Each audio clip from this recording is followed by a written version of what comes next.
You know, but Eric, there is a role for the media to play here, and the media does come into force, and we know the media has had a very toxic relationship with the Clintons for a very long time, if not from the very beginning of their public careers. But let me play you just a little bit of vintage hardball. I love hardball, so I like to play pieces of it. This is from 1998, and this is Donald Trump talking to our friend Chris Matthews about Bill Clinton.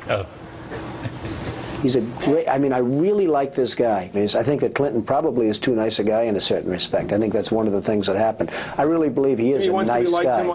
And now let's play Donald Trump again talking with Chris Matthews in August 1998, specifically about Ken Starr, who investigated the sex life of Bill Clinton. Take a listen to this. And what can he say? Then he goes and admits everything, and then then they come out and they say he didn't admit enough. I mean, at some point it has to stop. And even Starr has taken something from nothing and brought it into this big crescendo. But you know what? It's got to stop. It's enough.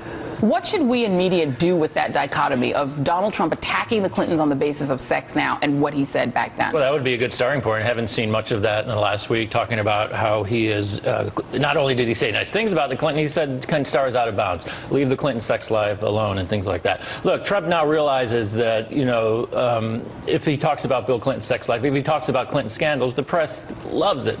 I mean, why do you suppose that is? That's a whole other show, right? So it's this dysfunctional relationship with the Clintons. They resented him the day he came into office. What's this young guy doing in the office? We could be president if he's president. That type of thing. You know, he took the party in a different direction. A whole bunch of different reasons. But he realizes that if he talks about it, he will get headlines. He will get coverage.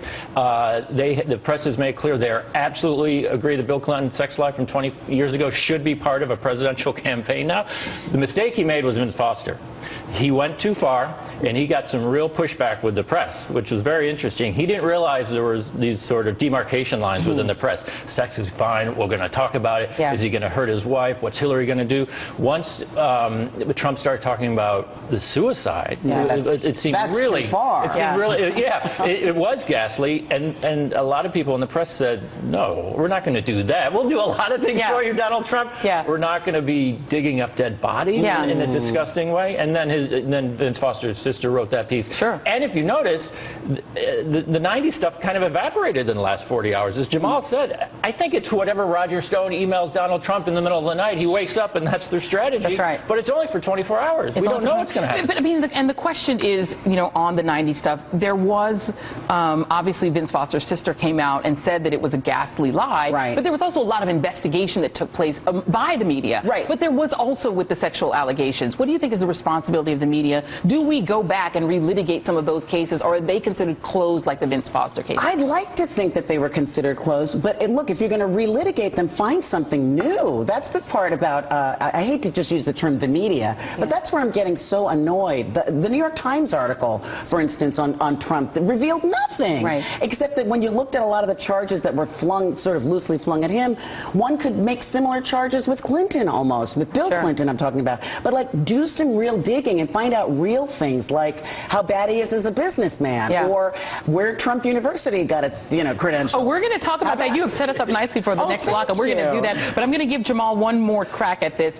What should the Hillary Clinton campaign be doing differently? And do they have to own up to Bill Clinton's sexual past affirmatively as a way to move past it?